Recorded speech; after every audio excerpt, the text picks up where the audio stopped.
O público gosta mesmo de uma boa teoria conspiratória. São mais os extremistas da direita, aqueles que acham que livro só serve para suporte de monitor, e os esquizofrênicos. Só que quando você junta todo esse povo, dá uma bela audiência. Essa gente jura de pé junto, por exemplo, que a esquerda quer impor o marxismo cultural. Embora Marx tenha sido um conservador nos costumes, mas duvido que ele se sentasse à mesa de jantar com a ministra Damares Alves. Tem astrólogo espalhando por aí que o Foro de São Paulo é uma organização internacional que reúne mais de 200 partidos radicais, quadrilhas de narcotraficantes, sequestradores, para destruir os valores anticomunistas, patrióticos e cristãos no Brasil. O Foro São Paulo é a maior organização política que já existiu no continente latino-americano. Tem gente esperta que diz que Adélio Bispo, autor da facada contra Bolsonaro, não agiu sozinho, mas a mando de gente poderosa, embora esse esperto não tenha dito que gente poderosa é essa. E um interesse muito grande, né, em me matar, gente de dentro e de fora do Brasil. Ao contrário, tem outros que acreditam que essa facada nem existiu, foi de mentirinha. Essa teoria até que tem sentido, não me lembro de ter visto sangue na faca. Bom, essas bobagens rolam também na grande imprensa, na dita imprensa tradicional e profissional. É sobre esse assunto que eu vou tratar no vídeo de hoje. Vem comigo e não esqueça de socar a mão no botão do gostei. Falou?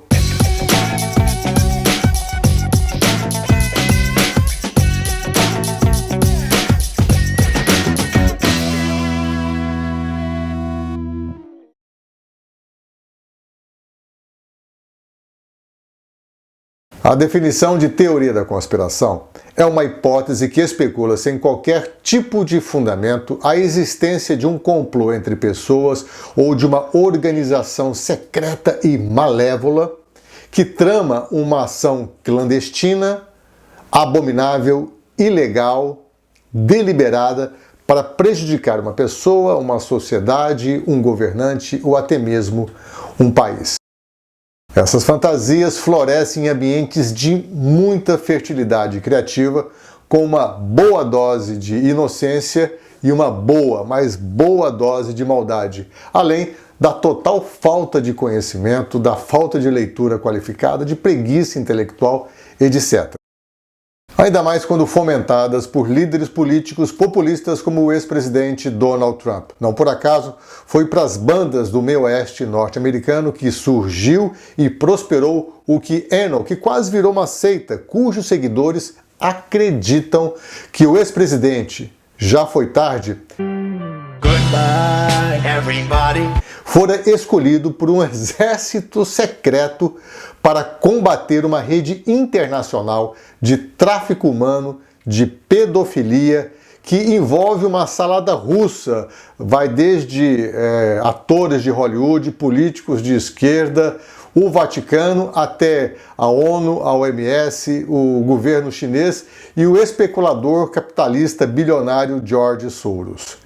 Essas ideias absurdas ficam perigosas porque não se restringem à conversa de botequim, mas saem da boca de autoridades públicas. No Brasil, por exemplo, do ministro das Relações Exteriores, Ernesto de Araújo, que trata o coronavírus como o vírus comunista, que teria sido fabricado nos laboratórios da China para destruir a sociedade ocidental cristã.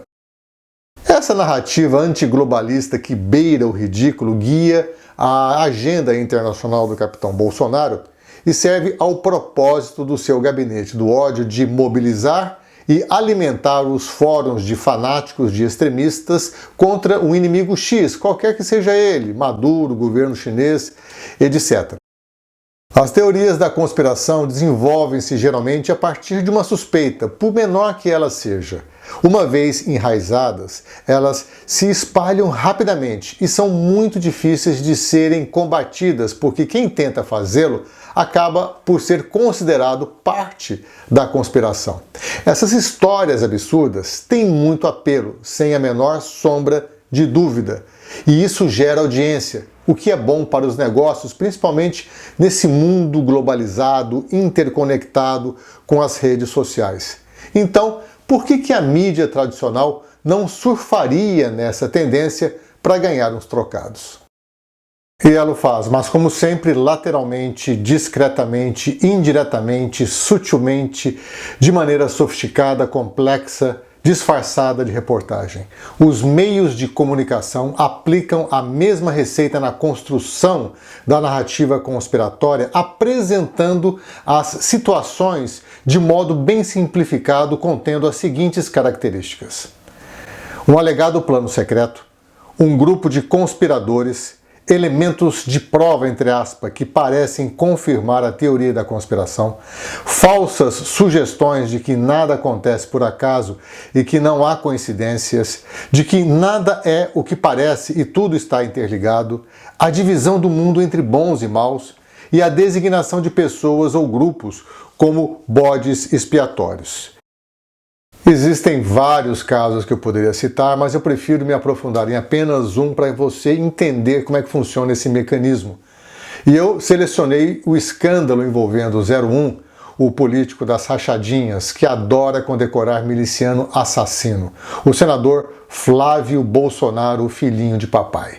Em outubro de 2020, a imprensa trouxe a notícia de uma possível organização criminosa dentro da Receita Federal para ferrar com o filho do capitão.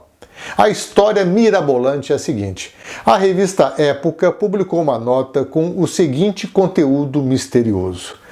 Chegou à cúpula da Receita Federal a denúncia da suspeita, olha só, denúncia da suspeita de um grande esquema de uso de dados fiscais para a produção de dossiês e achaques. Entre os possíveis alvos do grupo, algumas das principais figuras da República. Denúncia de suspeita? Denúncia de suspeita me soa como: ouvi dizer que o amigo do vizinho do primo do ministro foi pego com um batom na cueca do cunhado. Cadê a prova? Na nota, o colunista omitiu ou não soube dizer quem era o denunciante, quem eram os criminosos, quem eram os alvos, nesse caso entendidos como vítimas, tadinhos. Não apresentou absolutamente nada, mas provocou curiosidade e suspense. A única instituição exposta sem condições de se defender, porque não havia uma acusação formal e clara, foi a Receita Federal, uma instituição-chave para as bem-sucedidas operações de investigação policiais contra a corrupção neste país. E, justamente por isso, vem sendo objeto de assédio institucional e de violentos ataques por parte de figuras poderosas como Dias Toffoli e Gilmar Mendes do Supremo Tribunal Federal, Bruno Dantas do Tribunal de Contas da União, de Rodrigo Maia e Arthur Lira, o ex e atual presidente do Congresso Nacional, do ex-presidente Lula e do atual Jair Bolsonaro e de seu filhinho Flávio Bolsonaro. Eu, por exemplo, não confiaria a minha poupança de 500 tostões nas mãos de nenhum desses aí. E aí eu pergunto que tipo de serviço a revista prestou à sociedade publicando uma nota capenga, carente dos princípios elementares do jornalismo. Se a reportagem tinha que preservar a fonte, que eu entendo isso muitíssimo bem, que ao menos apresentasse indícios, dados, relatórios comprováveis nos quais se baseou para publicar a notícia. Aos poucos a história ia sendo desvelada, pelo menos quanto aos atores da peça, mas ainda sem apresentar evidências que sustentassem a acusação, mantendo o máximo possível a história viva, mesmo sob coma induzido, para segurar a audiência, que é um truque midiático manjado, utilizado pelos influencers das redes sociais, como os youtubers. Ou seja, em nome do negócio, a especulação foi alimentada, estendida, enquanto aprofundava o desgaste da imagem institucional da Receita Federal, que tem como política comunicacional, na minha opinião, burra, de não se defender. Com o estardalhaço, a revista e outros veículos, o Jornal Nacional, a Folha de São Paulo, continuaram a jogar lenha na fogueira dessa teoria conspiratória de que havia uma organização criminosa na Corregedoria da Receita Federal do Rio de Janeiro para fazer uma devassa na vida fiscal de pessoas politicamente expostas, ou seja, pessoas poderosas que mexem com dinheiro público, dinheiro seu e meu, para depois chantageá-las. A ABIN, Agência Nacional de Inteligência, teria sido mobilizada para fazer uma espionagem, uma arapongagem para comprovar a existência da máfia dos fiscais. A intenção da defesa do 01 era clara: anular as provas contra o caso Queiroz e contra as robustas provas contra o senador Flávio Bolsonaro, que responde nada menos por corrupção, improbidade administrativa, concussão, peculato e organização criminosa. Do que você precisa mais, homem de pouca fé, para entender que essa família é um mal para o país? É claro que a imprensa não poderia ignorar assunto tão cabeludo envolvendo gente graúda, só que em vez de perseguir o fato jornalístico, foi seduzida pela teoria conspiratória. Qual que era a notícia, na verdade? Era o uso da máquina governamental para proteger o filho do presidente da República. Isso é motivo para impeachment. Imagine o ex-presidente Lula fazendo o mesmo para blindar o Lulinha. Não que esse aspecto não tenha sido mencionado pela imprensa, foi, mas de uma maneira tardia e muito acanhada, não recebeu o devido destaque, o devido tratamento que merecia.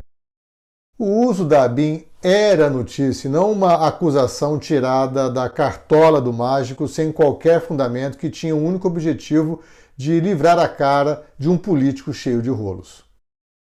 Nesse episódio, a mídia, ao aceitar ser instrumentalizada pelo 01 num acordo de ganha-ganha, os dois ganham menos a sociedade, normalizou o discurso da teoria conspiratória de uma organização criminosa na Receita Federal para alimentar ou dar argumentos à horda raivosa bolsonarista nas redes sociais. O final dessa história foi conhecido há poucos dias com a revelação do autor que fabricou a tese utilizada pelo senador Flávio Bolsonaro na tentativa de anular o inquérito das rachadinhas. É um auditor ressentido que foi demitido por improbidade administrativa pelo Ministério da Economia. Glauco Otaviano Guerra, guardem este nome. É investigado por envolvimento num esquema de superfaturamento na venda de respiradores aos governos do Pará e do Rio de Janeiro. Um crime hediondo que ganha contornos dramáticos por afetar milhões de pessoas vítimas de uma crise sanitária sem igual e de um governo irresponsável e criminoso que já mataram mais de 250 mil brasileiros. Resumindo, a mídia deu publicidade a uma teoria conspiratória tramada, usada por um senador acusado de corrupção, inventada por um agente público inescrupuloso e desavergonhado. E até agora, nada de evidências dessa acusação. Parabéns ao nosso jornalismo profissional. Hoje eu vou quebrar uma tradição, até parece que esse canal tem 30 anos, né?